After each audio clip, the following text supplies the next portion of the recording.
පාට කුරුල්ලෝ නළුවා දඩ ගෙවා එළියට එයි. මෙන්න දැන් සිදු වූ දේ.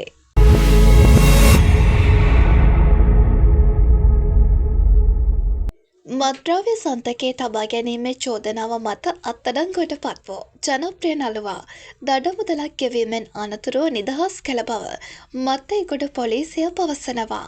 පාට කුරුල්ලෝ පිරිමි ළමයි ඇතුළු මේ දිනවල ජනප්‍රිය ටෙලිනාට්‍ය කිහිපයකටම රංගනයෙන් දායක වන සැකකරු රැඳී සිටි ස්ථානය පරීක්ෂාවට ලක් කිරීමේදී ඔහු සන්තකයේ තිබී මත්ද්‍රව්‍ය වර්ගයක් සහ ගංජා පෙති ප්‍රමාණයක් සොයා ගැනීමට හැකි වූ බවයි පොලිසිය පැවසුවේ. අනුරාධපුර ප්‍රදේශයේ පදිංචිකරුවෙකු වන 26 හැවිරිදි මෙම රංගන ශිල්පියා බෝඩිම් කාමරයේ රැඳී සිටියදී අත්අඩංගුවට ගැනීම සිදු කර තිබෙනවා.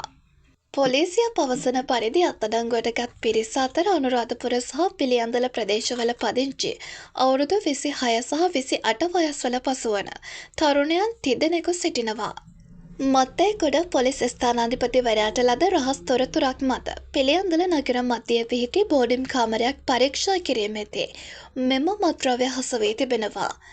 අනතුරුව සිදු කළ වැඩිදුර විමර්ශනවලදී සැකකරුවෙකුගේ නිවසේ තිබේ ගංජා මිශ්‍ර මත්ද්‍රව්‍ය ග්‍රෑම් 255ක්ද සොයාගත් බවයි පොලිසිය පවසන්නේ. මෙම මත්ද්‍රව්‍ය ජාවාරම කුරියර් සේවාවක් හරහා කොළඹ සිට අනුරාධපුරය දක්වා ප්‍රවාහනය කිරීමට සැලසුම් කර තිබූ බව මූලික ප්‍රශ්න කිරීම්වලදී අනාවරණය වී තිබෙනවා.